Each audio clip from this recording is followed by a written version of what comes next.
Contemporary composers will often gain inspirations from stories past. However, some composers engage on a deeper level with the text from the past.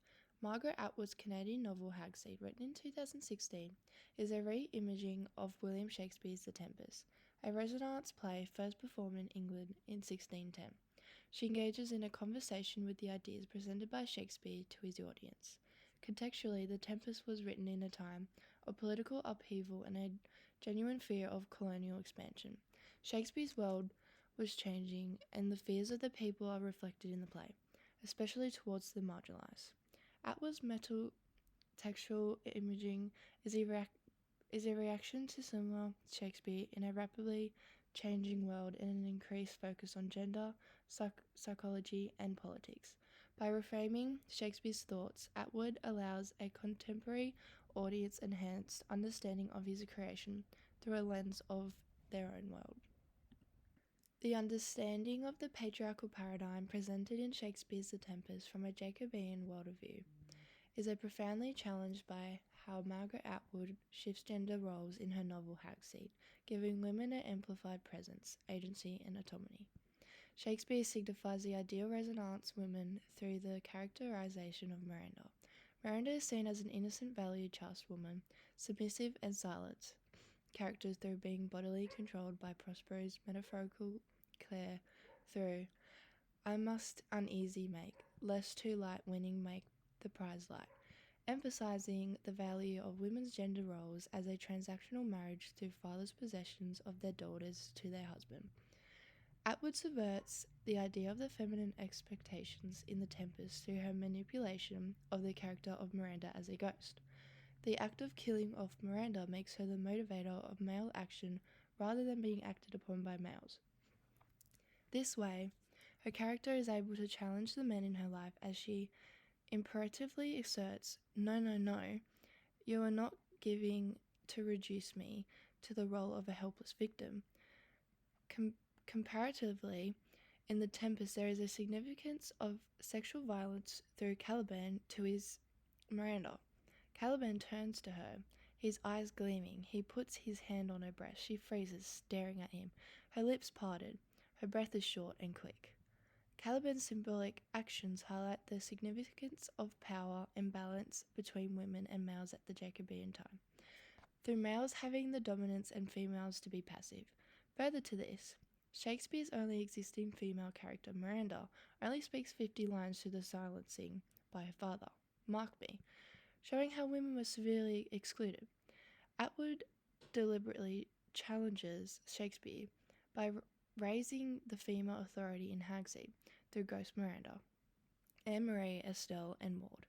Atwood challenges through the re-imaging of Anne-Marie to be foul-mouthed, sexually active, strong to help others to find their voice. Atwood's reframing of Anne-Marie offers readers a new oppositional perspective to male dominance and the sexual control. Anne-Marie interjects by asserting her voice among the males and disciplining their perspectives on Miranda's afterlife by stating, as if she's just lying around with her legs open, draping herself over the furniture like wet spaghetti, it wouldn't be like that. This similarly exposes the helpless women reversed, and Miranda is reinvented as autonomous and outspoken. Atwood there redefines the perspective of female sexuality and independence and offers responders a new perspective on gender roles in relation to their context, as women become active in their own destinies, challenging Shakespeare's original assertions.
Atwood's final conversation on the complex nature of human psychology is seen through the opening dialogue of Felix around grief and mental health.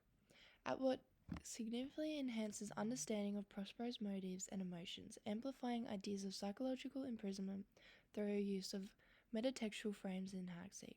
Shakespeare uses the character of Prospero to highlight his struggles for power and control, whilst Atwood challenges these male assumptions where they shifted focus into his paralleled character, Felix. Here, she examines his psychological state and his repercussions of grief.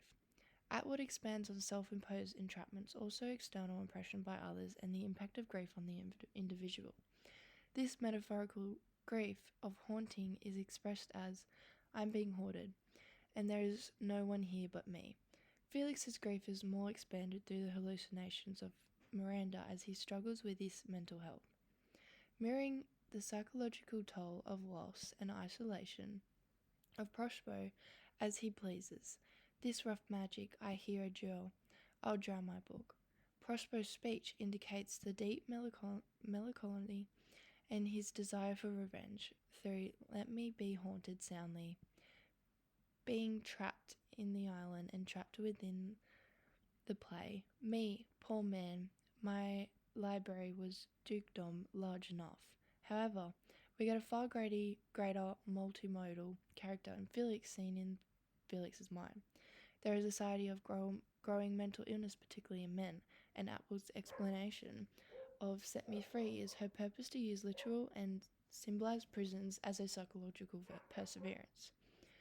Felix's isolation and despair is shown through his trapped in a world of his own making, a world of ghosts and regrets, metaphorically phrased as a psychological imprisonment through Felix's mind, his decisions, our own actions, imagery of his past experience of lingering traumas that cannot escape from him, including his daughter Miranda. However, Felix comes to overcome the psychological imprisonment through he has to let it go. He whispers goodbye, and he feels a weight lifting from his chest, signifying the authority of letting go to a huge mental barrier. Prospero's pleas of "Set me free" signifies the psychological imprisonment of the island through his emotional release of liberation through his regrets, emotional burdens, freedom from revenge, symbolizing the chase of peace and closure. Therefore, Atwood demonstrates the significant side of men's mental health in society to an extent of a prison and being trapped in an island, promoting responders to consider the implications of mental suffering on the male gender. Therefore, by reframing Shakespeare's thoughts, Atwood allows a contemporary audience an enhanced understanding of his own creation through a lens of their own world and an ability to perceive ideas in a new way. Margaret Atwood allows her readers to be challenged by issues in our contemporary society through the fame of a well-known story created hundreds of years ago.